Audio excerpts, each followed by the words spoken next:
So if you have a disqualified person involved, then you have to look at the type of transaction that your IRA is attempting to enter into and decide whether it is a prohibited transaction.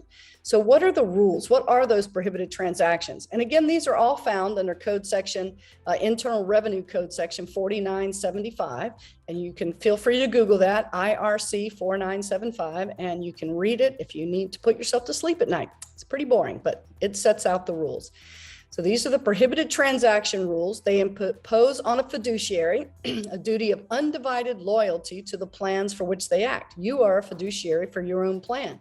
So you have a duty of undivided loyalty to your plan, not to you yourself.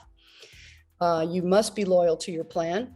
These prohibitions are imposed to deter you and other fiduciaries from exercising your authority or your control in a way that will conflict with the interest of the plan itself. They want to make sure you're operating in the best interest of your IRA itself. So when we're looking at a deal and we're trying to decide whether it's prohibited, the first thing we look at, is there a disqualified party? If the answer is no, then you're good to go. You can do that deal without fear that is a prohibited transaction. But if there's a disqualified person involved, you need to look at these rules under 4975 to determine if it is one of the types of transactions that is prohibited. So what are those? Let's go through those. So the first one is a prohibited transaction. You cannot do a direct or indirect sale, exchange, or leasing of any property between your plan, your IRA, and a disqualified person. So what are some examples of that?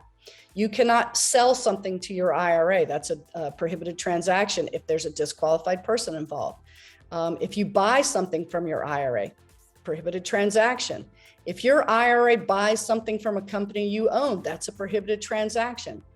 Your IRA cannot sell something, well, you cannot sell something to a friend and later direct your IRA to purchase it through a friend. That is doing in two steps what you cannot do in one.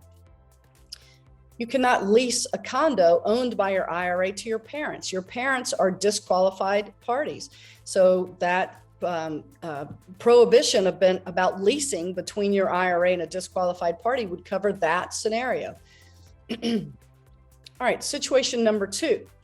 You cannot have a direct or indirect lending of money or other extension of credit, and that's key terms, extension of credit between a plan, your plan is your IRA, your 401k, and a disqualified person. So what are some examples of direct or indirect lending or extension of credit?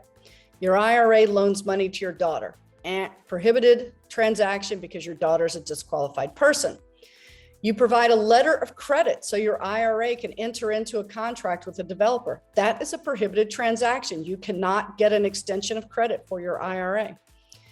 You cannot personally guarantee a loan made to your IRA. So if your IRA is trying to buy, say, a rental property and it's going to go borrow the money, you personally cannot guarantee that loan. It has to be what we call a non-recourse loan, meaning the lender can only come back against your IRA or the property, but not against you personally. You may not loan money to your IRA. You may not even receive a credit card on an account owned by your IRA. So be very careful about this one. Make sure that nobody offers you a credit card that's associated with an account owned by your IRA. All right, the third type of prohibited transaction is a direct or indirect furnishing of goods, services, or facilities between a plan, your IRA, and a disqualified person. So what are some of those examples? You obtain a purchase contract in your name and you assign it to your IRA. That's a prohibited transaction. Why is that? There is value in that contract. So when you've done a service to procure that contract, and when you assign it to your IRA, you have furnished goods or services to your IRA. So that's a prohibited transaction. So what do you do if you want your IRA to buy a piece of property, for instance? Your IRA has to be the buyer on that contract. So it would read something like, XYZ Trust Company as custodian for the benefit of Mary Hart IRA, account number, blah, blah, blah, right? So the buyer would be my IRA. So it's the custodian on my behalf, not me personally. All right, so another prohibited transaction. You can't do work on a property that is owned by your IRA. So let's say your IRA owns a rental. You can't mow the lawn. You can't go put a new faucet in. You can't fix the HVAC. You can't do that stuff. That is considered a furnishing of services to your IRA. And technically, if you get caught, it is a prohibited transaction that could blow up your whole IRA. So hire the plumber, hire the lawn service. Don't do the work yourself. All right. You cannot let your son or daughter use the ski condo that's owned by your IRA, because now your IRA is furnishing facilities to a disqualified party. So if you want to buy a vacation rental that you want to use, or you want your family to be able to use, do not buy it in the name of your IRA. Buy it in your individual name, or your estate planning trust or a land trust or something like that. But don't buy it in your IRA if you want to use it. Number 4, you cannot have a direct or indirect transfer to or use by or for the benefit of a disqualified party. So let's talk about some examples. Again, you cannot use a rental property owned by your IRA. That's an example of a prohibited transaction. Your daughter doesn't own stock in a certain company and she's not a highly paid employee, but she receives a promotion or a raise if your IRA invests in the property, right? You're giving a disqualified person a benefit simply by virtue of your IRA being involved. So that's a prohibited transaction. Now you can use one of your IRAs to wrap another one.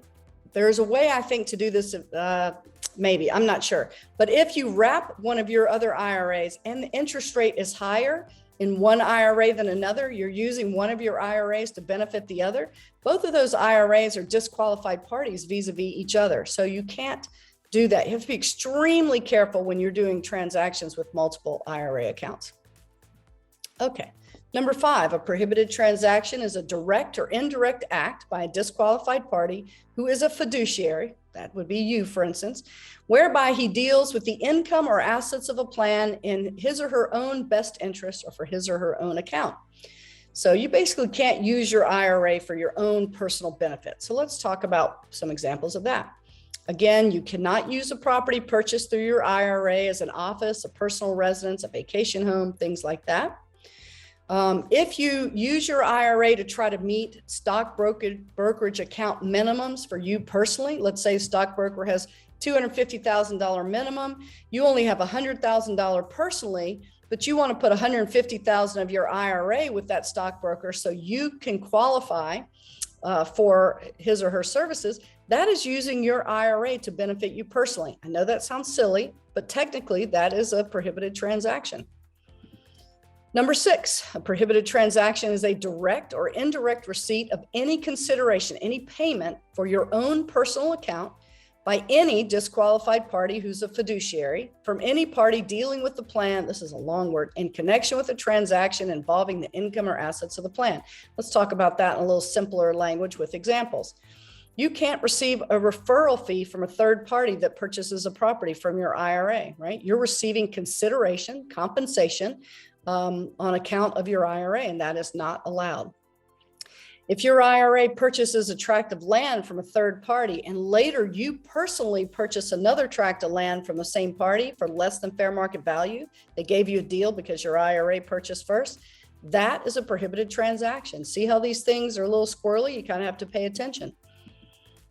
And now for the real kicker, even if you don't fall under one of those rules above, even if the transaction does not meet one of those delineated rules that we just went through, if it could be construed in any way that you are getting a direct or indirect benefit from this transaction, it might still be considered a prohibited transaction by the IRS. So let's talk about one of those examples that I heard in a conference once that I thought was comical, but probably true. And remember, the reason we're talking about this is because these penalties can be very severe, so you want to be careful. So let me talk about that example before I move on. I heard this in a conference, like I said, and let's say that you have a mother-in-law that you don't like. We use the stereotypical "don't like my mother-in-law" type of thing, and your spouse wants his or her mother to move close by. They want the mother to move into the house with you. But you're like, no, that's not going to happen. Instead, you go buy a condo down the block and rent it. Your IRA buys the condo and your IRA rents it to your mother-in-law. Fair market value rent, everything seems on the up and up.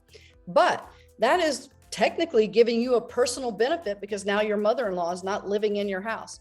So if the IRS audits you and they determine that you've gained a personal benefit from your IRA, renting to your mother-in-law, then that could be a prohibited transaction. So little something to think about, a little silly example, but